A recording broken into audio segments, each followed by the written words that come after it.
All right, we'll start recording, right? Yeah, go ahead.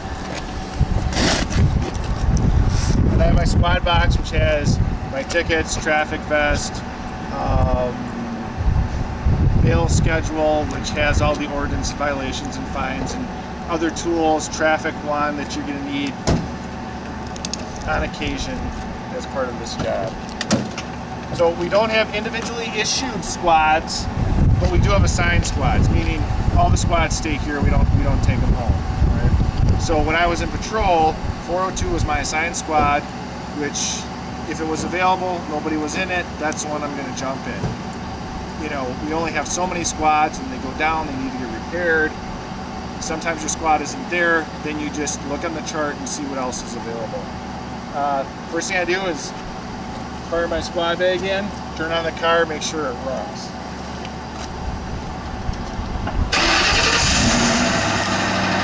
So it's running. The next step I do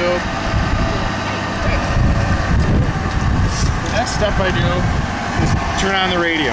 So I've got my portable on already, so if a big call comes out, you're a man with a gun, I'm going to hear it on my portable, but I'm going to want to get my squad radio on as soon as possible. And then while I'm doing that, turn on the lights. Got to make sure your light bar is working. I don't know if you want to just get a shot, but you can see what I'm doing here. But the radio that's in the center console, that's going to operate, obviously, the radio. That's the mic for the radio, and then the light package is on the same module. So the next thing I want to do is make sure the siren works.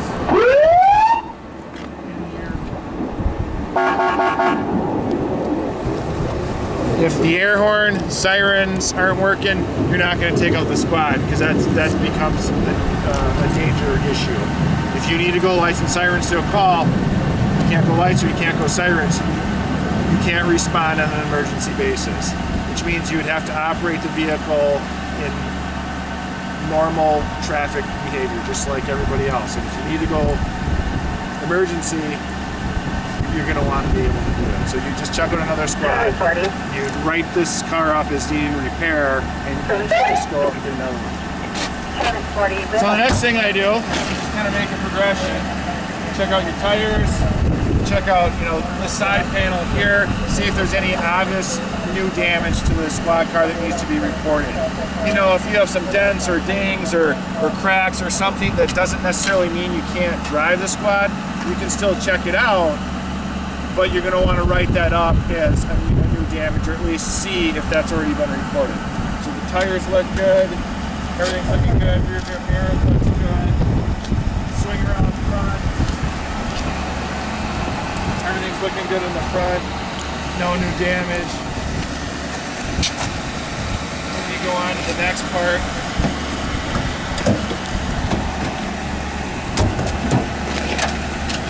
You want to check, this is important, there's security locks on the door, so if the security locks are down, you can open the car from the inside, all right? Whenever you take it out, you want to make sure those are up, because sometimes when you arrest people, things get kind of stressful. You want to tuck them in the squad car quickly. You're not going to think, oh, did I put it down? Did I put it? You're going to completely forget about it. And you don't want someone that you have in custody to be able to get out of your squad car. So you always want to make sure those are up, okay? Very important to check the back seat. Make sure there isn't anything in here of, number one, evidentiary value, or two, that could be used as a weapon.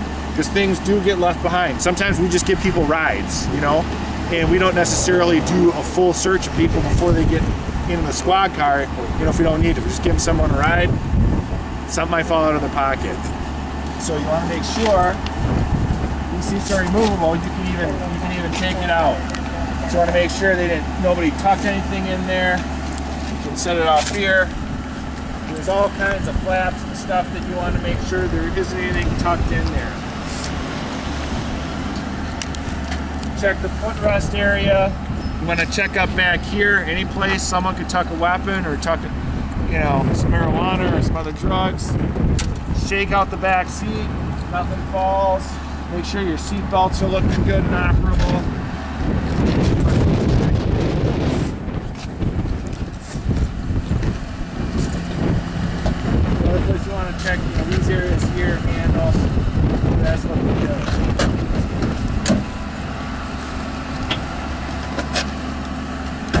continue to go around the car. This is my progression I have. Some officers might do it differently. Check the rear bumper area. See, you got some dings here, but this I know because this 402 was mine. This is all old stuff. So usually squads will have pretty much the same thing in the trunk. Want to make sure you got your fire extinguisher. That's looking good. You got your traffic spikes. So this unit's here. This is a rescue disc, so if you need to do a water rescue, you've got this to chuck out in there. Someone can grab it, you can haul in there. I'll probably end up using it today because I'm going to say this, but I've never had to use that in the course of my employment. You've got your wheel, so if you need to take measurements at a traffic crash, you can do it. You know, sometimes you don't have all this stuff in the back of your squad. It kind of gets frustrating because then you need to call another officer or you're scrambling to find some of this stuff. So it's always good to check to make sure. Flares, very important to have flares, especially in the winter months because we do respond to a lot of crashes. In winter, the visibility on roadway with all this other things that's good to have in there, and there's not that many in here, but enough to get along, you've got some evidence bags. So if you make an arrest, you've got something to put evidence in rather than just the cargo pocket of your pants. And not all squads have this. In fact, usually they don't. You know, crime scene tape if you need to start sealing off the scene. So this all looks pretty good in here. Sometimes we have, stuffed animals and toys to give out to kids, and you want to check, make sure you got a spare tire. So this is all looking pretty good. I'm really not noticing anything that's missing. The other thing you want to make sure too, if someone didn't leave evidence in the trunk.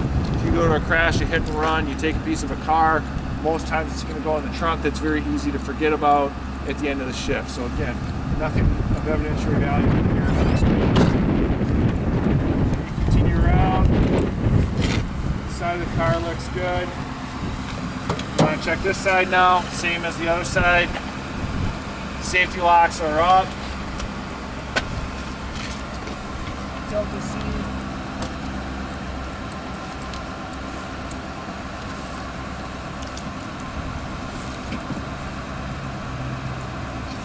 Pretty much do the same thing. Again, no weapons, nothing of evidentiary value. You got your seatbelts working. I always triple check this because I always get nervous about people jumping off my squad. So that's good. Check this side. All right, squad's ready to go. So we hop in. One of the last things you're going to check, spotlight, which is a very handy tool because a lot of times you're going to addresses, you'd be shocked at how difficult it is to actually find the address on a house. I mean, at night when you're under stress, it gets really difficult. So it's very nice to have the spotlight. And obviously, if you have a high risk or any traffic stop at night, you like to get as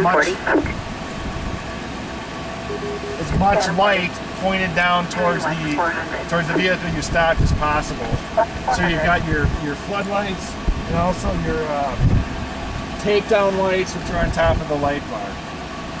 So the next thing I do, fire up the computer, make sure the computer's operational, and then once you check in on the computer system, you get on the radio, and I used to be 3 Adam 2, and I'd say, 3 Adam 2, dispatch would say 3 Adam 2, and I'd say 3 Adam 2, West 402, 10-8. And that means I'm ready to go, and I'm ready to start taking calls. Cool. She wants contact. Okay, any questions on any of that, or? Most of the stuff you go through, is that actual training or is that through experience, checking all that stuff? Where you learn that, I'm just going to hop off. Where you learn that is field training. So during the academy part of it, they'll allude to it, maybe talk about it a little bit, but they'll say, you're going to learn that from your field training officer. Okay. So when the classroom portion of the academy is done, when you go to field training, you'll learn from your field training officer how to do this. So my first field training officer, this is how he taught me to do it, and I like it because it's a systematic progression. You go around the car, you're checking all aspects of the car, you're checking both sides of the seat, and you end up back inside your squad ready to go. Well, the reason I asked is because you check the those door locks, you know, a few times. So I was wondering if that was through experience or just, you know. Well, that's through experience, because you know, I have to tell you, on more than one occasion, because you know, when it becomes so routine, you don't even think about doing it after a while. And I've had on more than one occasion driving down the belt line with an arrested subject in my car, and I'm thinking, did I check it today? Did I check it today? That's a bad feeling. But you can take comfort in, if you do it this way every time, you know, it's almost like muscle memory.